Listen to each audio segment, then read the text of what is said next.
तो दोस्तों इस चैप्टर की शुरुआत वहीं से होती है जहाँ पर आंग उस डीमन को मारने के लिए आगे बढ़ता है, लेकिन यहाँ पर वो डीमन ही पहले आंग पर अटैक कर देता है, जिससे बचते हुए अपना आंग उस डीमन को अपने चाकू से स्टैब कर देता है। लेकिन तब भी उस डीमन को कुछ फर्क नहीं पड़ता और वो दोबारा आंग पर अटैक करता है, जिसके बाद आंग और उस डीमन के बीच हैंड टू हैंड फाइट होने लगती है और उस फाइट के बाद आंग अपनी नाइफ से उसे बहुत ज़्यादा घायल कर देता है। वैसे यहाँ आंग के बॉडी में इतनी पावर नहीं होती कि वो सीतुलियो की तरह उस डीमन को बॉम्ब की तरह उड़ा सके, इसलिए वो नॉर्मल वॉरियर की तरह ही फाइट कर रहा होता है, जिसे देखकर स्नो कहता है कि शायद आंग उस डीमन के साथ खेल रहा है और तोमोई तो बस यहाँ पर वीडियो बनाने में लगी होती है। अब इन्हीं के साथ साथ यहाँ पर लीडर्स भी आंग को देख रहे होते हैं, जहाँ पे दादा ज़िले कहती है कि आखिर वो पतला लड़का कौन है,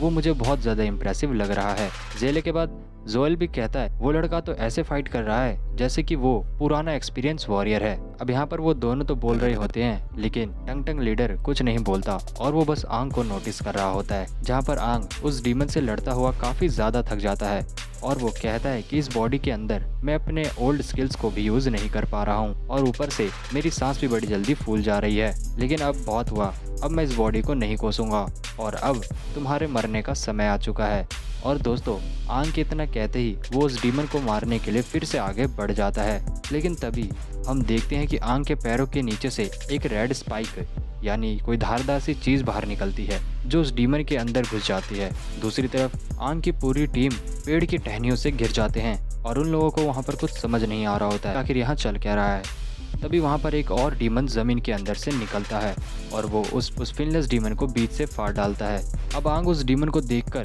एकदम हक्का बक्का हो जाता है, जिसके बाद उस डीमन की स्मेल लीडर्स के पास पहुंच जाती है, जहां पर अपना लीडर कहता है कि ये तो वन फिन डीमन है। दोस्तों वन फिन डीमन के आते ही वहां पर सब लोग डर जाते हैं और वहां से भागने लगते हैं, जिसके बाद एक सेकंड के अंदर ही जोएल और ज़ेले नीचे उतरकर उन कैंडिडेट्स के पास जाके उन्हें कहते हैं कि घबराओ मत, बस तुम सब हमारे पीछे रहते हुए सिटी के अंदर वापस चले जाओ। इधर दोस्तों हम देखते हैं कि वो वन फिन डीमन उन चारों को देखकर कह रहा होता है कि क्या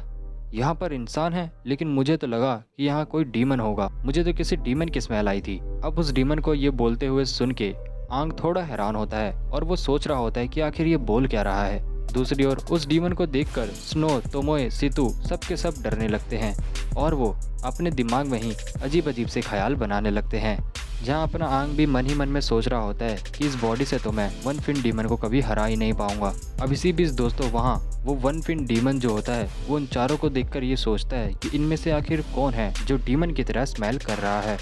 लेकिन उसे यहाँ कुछ समझ नहीं आ रहा होता है और वो तभी अपने हाथ से एक लेज़र बीम निकालता है जो उन चारों के हेड पर जाके लग जाती है और वो चारों के चारों वहीं पर बेहोश हो जाते हैं। अब इतना कुछ होने के बाद दोस्तों हम देखते हैं कि तभी वहाँ पर जोएल और ज़ेले लीडर्स आ जाते हैं और वो उस डीमन को उन चारों को छूने से मना करते हैं, जिसे देखकर वो डीमन अलर्ट हो जाता है और वो बिना टाइम वेस्ट किए वहाँ पे अपनी पावर से एक होल बना के भाग जाता है, जिसके बाद हमें पता चलता है कि वो डीमन अपने साथ उन चारों को भी ले गया होता है। और ऐसा देखकर जोएल लीडर बहुत ज़्यादा गुस्सा हो जाता है और वो वहाँ पर चिल्लाने लगता है। अब दोस्तों हमारा ये चैप्टर यहाँ पर एंड हो जाता है। तो 7 चैप्टर के स्टार्टिंग में हम देखते हैं कि उस वन फिन डीमन के निशानों का पीछा करते हुए जोएल और ज़ेले एक जगह पर पहुँचते हैं, जहाँ पर ज़ेले कहती है कि टंग ने तो पूरी जगह को एक हफ्ते पहले ही चेक कर लिया था, तो आखिर यहाँ पे वन फिन लेवल का डीमन कहाँ से आ गया, वो कभी इन कामों में चूक नहीं करता, तो ये कैसे हुआ। अब तभी दोस्तों हम देखते हैं कि यहाँ पर टंग लीडर उड़ता हुआ आता है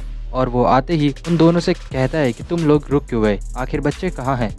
जिसके बाद जोएल उसे शांत होने को कहता है और उसे बताता है कि उस डीमन के निशान यहीं तक थे, शायद वो डीमन यहाँ से अंडरग्राउंड डग करके भाग गया है। जिसके बाद दोस्तों टंग लीडर वहाँ जमीन पर बैठ जाता है और उसे वहाँ पर एक फ्लैशबैक दिखाई देता है, जिसे देखकर वो एक जोरदार पंच जमीन पर मार के वहाँ की जमीन को शैटर कर देता है और फिर खुद को कसूरवार ठहराने लगता है कि उसी की वजह से वो बच्चे डीमन के हाथ आ गए, उसने ही सही से उस जगह को चेक नहीं किया था। अब यहाँ पर जोएल कहता है कि हमें वापस सिटी में जाना होगा क्योंकि वहाँ पर लोग पैनिक कर रहे होंगे और हम तीनों सिटी से ज़्यादा दूर नहीं जा सकते हैं, इसलिए हमें एक्सप्लोरेशन पार्टी को भेजना होगा जो उस डीमन को आगे जाके ढूंढेगी। अब इन सब के बीच में दादा ज़ेले टंग को टच करते हुए कहती है कि काम डाउन टंग, हमें पता नहीं था कि उन बच्चों के साथ कुछ ऐसा हो जाएगा। जिसके बाद दोस्तों यहाँ पे टंग लीडर ज़ेले को धक्का देते हुए कहता है कि तुम दोनों वापस सिटी में चले जाओ मैं थोड़ा और उनको ढूंढ कर वापस आ जाऊंगा। जिसके बाद जोल कहता है कि तुम पागल मत बनो, तुम्हें शाम होने से पहले सिटी में पहुंचना है। जिसके बाद टंग टंग कहता है कि हाँ मुझे पता है, तुम लोग जाओ मैं आ जाऊंगा। और ये कहकर टंग टंग लीडर वहाँ से चला जाता है। टंग टंग लीडर के वहाँ से जाते ही जेले जोल को बताती है कि उसे समझाना बहुत मुश्किल है, क्योंकि बहुत पहले उसके छोटे भाई को भी इसी तरह किसी डीमन ने ज़मीन में खींचकर ले गया था, और अगर आज उसका भाई जिंदा होता तो वो भी उन बच्चों की उम्र का होता। मुझे लगता है कि उसे इन बच्चों में अपना भाई दिख रहा है। अब दोस्तों यहाँ पर हम देखते हैं कि सीन चेंज हो जाता है और हम एक गुफा का सीन देखते हैं, जहाँ पर आंग होश में आकर सोचता है कि वो कहाँ पर है। तभी हम देखते हैं कि वो वन फिन डीमन उसके पीछे से आता है और वो उसे कहता है कि तुम होश में आ गए, वाह तुम बाकियों से अलग हो जो इतनी जल्दी होश में आ गए। और इसके इतना कहते ही वो डीमन आंग को मार के उसे थोड़ा घायल कर देता है, जिसके बाद आंग को ब्लड आने लगता है। अब यहाँ पर वो डीमन आंग से पूछता है कि तुम आखिर हम डीमंस की तरह स्मेल क्यों कर रहे हो, और तुम्हारे अंदर से ऐसी स्मेल क्यों आ रही है कि जैसे तुम मुझसे ज़्यादा स्ट्रांग हो। जिसके बाद आंग कहता है कि आखिर तुम किस बारे में बात कर रहे हो, और वो इतना कहते ही अपने कोर पावर का यूज़ करके खुद को रिलीज़ कर लेता है और उस डीमन पर अटैक कर देता है, जिसे वो डीमन बड़े प्यार से डॉज कर लेता है। अब आंग उससे दूर हटकर सोचते हुए कहता है कि मुझे इन तीनों को बचाना होगा, और ये सोचते हुए वो फिर से आगे बढ़ता है, जहाँ वो अटैक करते हुए कहता है कि ये रेड कोर डीमन है और इसके फ्लेक्सिबल जॉइंट्स इसके मूवमेंट को तेज़ और फुर्तीले बनाते हैं। लेकिन तभी उसी समय उसके जॉइंट्स प्रोटेक्शन लूज भी कर देते हैं, इसलिए वही समय होगा मैं उस पर वार करूं। अब दोस्तों यहाँ पर आंग अपना दिमाग लगाते हुए उस डीमन को मारने के लिए आगे बढ़ता है, लेकिन वो डीमन इतना फुर्तीला होता है कि वो आंग के साथ कुछ ऐसा कर देता है। और यहीं पर हमारा ये चैप्टर एंड हो जाता है। दोस्तों इस वीडियो में मैंने 2 चैप्टर को एक्सप्लेन करा है, और अगर आप चाहते हैं कि मैं ऐसे ही 2 चैप्टर्स को कंबाइन करके वीडियो बनाऊं तो उसके लिए आपको 2 दिन तक का वेट करना होगा, क्योंकि अभी मेरे एग्जाम्स भी चल रहे हैं। इसकी वजह से मुझे वीडियो बनाने में बहुत ज़्यादा दिक्कत हो रही है, लेकिन तब भी मैं आप लोगों के लिए वीडियो लाता रहूँगा। इसलिए अगर आप चैनल पर नए हैं तो चैनल को सब्सक्राइब जरूर कर लीजिएगा। मिलते हैं नेक्स्ट एपिसोड में, तब तक के लिए गुड बाय।